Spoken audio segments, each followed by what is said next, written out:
Although this year has been a very busy with amazing games, the indies that are set to release in these remaining months have piqued our interest. Today we would like to discuss 6 indie games that are genuinely intrigued by and eager to try out. If you're interested and watch until the end, we have a bonus you don't want to miss.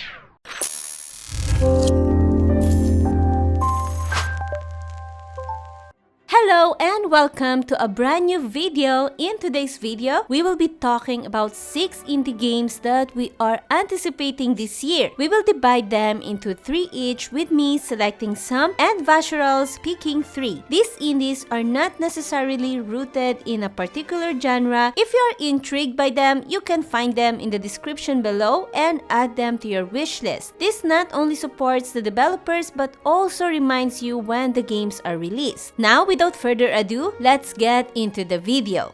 There are so many cozy games coming out this year, and one of them is Fae Farm. If you are into fantasy-themed farming games, you won't want to miss this one because it is particularly rooted in fantasy, featuring fairies and other fantasy creatures. The game is incredibly magical and beautiful. Just looking at its art style is superb. It's not just about the visuals, the gameplay itself is impressive. You can farm, tend to your crops and animals, befriend villagers, build deeper relationships, get married, and there is even a multiplayer feature. So whether you have friends to play with or want to enjoy it with your partner, and if you are looking for a cozy game with combat involved, Fae Farm has it. Did I mention it includes combat elements? Yes, it does. And there are also puzzles, so if you love puzzles in a cozy game world with farming elements and combat, you definitely shouldn't miss this one. Fae Farm is coming out on Steam and on Switch this September 8th.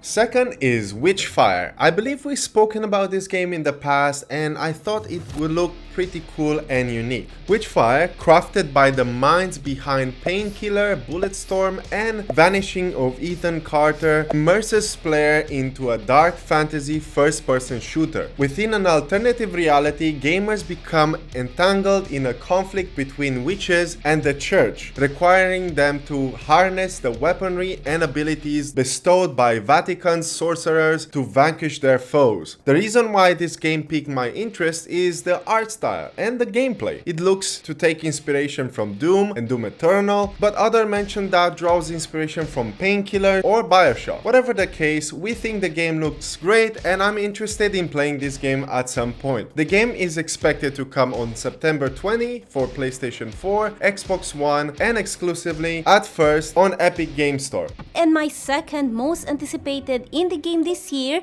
is My Time at Sandra. This game will have its full release on November 2. It was initially supposed to be released on September 26, but they had to push it back. I've already played it on early access and I've played it for quite some time, 44 hours to be precise. I can confidently say that I had a ton of fun with it. The mechanics it offers, particularly in farming, are very intriguing. Additionally, the presentation of item crafting is much more improved. The game also includes combat. As for the story, it is intriguing and has depth, unlike many other farming games out there. The characters in the game are also very compelling, the animations are great, and the visuals are particularly noteworthy. Honestly, compared to the game's predecessor, I prefer this one. So if you are into a unique farming style combined with a new crafting system, you should definitely check out this game. Before we proceed, I'd like to kindly ask for a moment of your time. If you enjoyed the content thus far, please consider giving this video a thumbs up. This not only signals your appreciation for this type of content but also helps us reach a wider audience. Additionally, if you haven't already, perhaps you'd consider subscribing. It only takes a few seconds and greatly contributes to our goal. As I've mentioned before, this channel's growth and success rely on your support. Thank you sincerely for your consideration. Now, let us get back to the video.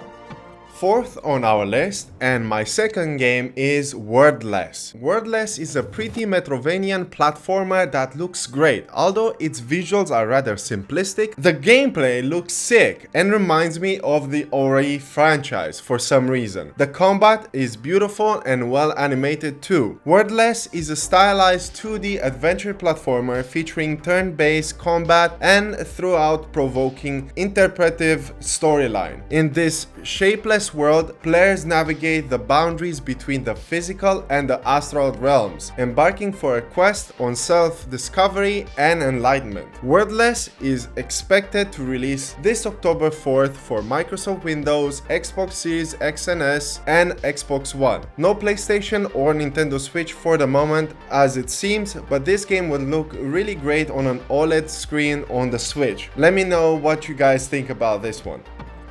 Fifth and the third game on my list is While the Iron is Hot. Not many are talking about this one, but when I saw the trailer, I was intrigued. Probably because of the art style. While it is not unique, it is very pleasing to the eye. This game is centered about crafting. You primarily craft items for people by undertaking quests for them, aiming to master this craft. What's really cool about this game is how your crafting contributes to the expansion and improvement of the town. You don't just forge and smelt, the mini games look genuinely enjoyable. It also gives a strong sense of progression. For this reason, this game is on my radar. The game will be available on Steam and it is set to release on November 9. If you're interested in this one, consider adding it to your wish list.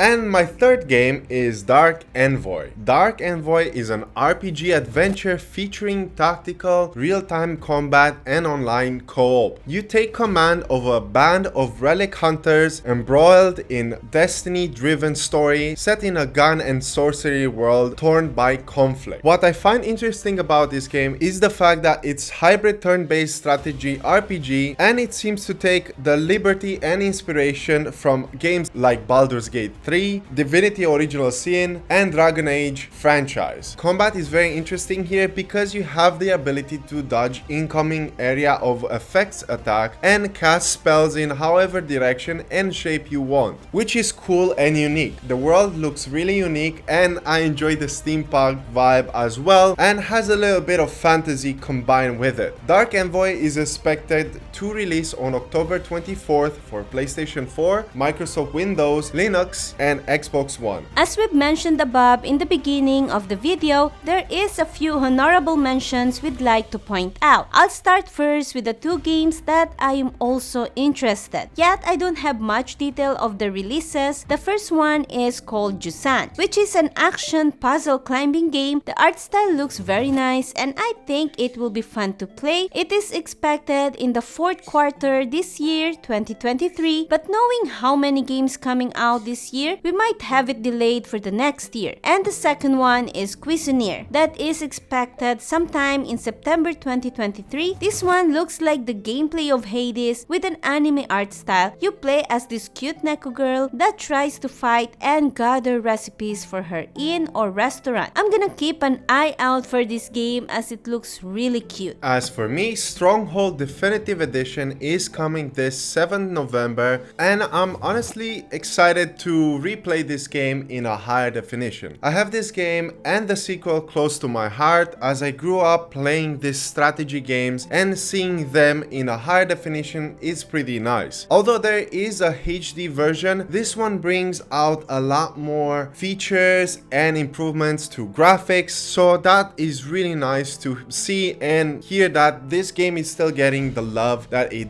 deserves. Although Stronghold Warlords haven't been received that well, we hope that this return to the classics will please the fans. I know that this type of games might not be for everybody, but for an old type of gamer like myself, this is awesome. Lastly, since we had so much fun with Gang Beasts, we think you'll enjoy Party Animals as well. The characters look pretty cute and it's a hilarious party game that you can play either in 1v1 or even in 20 players in certain modes. I think this game is a blast and we're more likely going to try this one out once we decide to play it. The game comes out on 20th of September, so keep an eye out for this one if you want to play it with your friends or your partner. So that's all we wanted to share in our video. What do you think of the games we shared? Have we interested you with any on this list? If so, which one? Share your thoughts in the comments below. If you want to stay in touch with us, join our Discord where we get to know you and you get to know us. Take part in our monthly awesome giveaways and much more. Until next time, take care, stay safe, and happy gaming!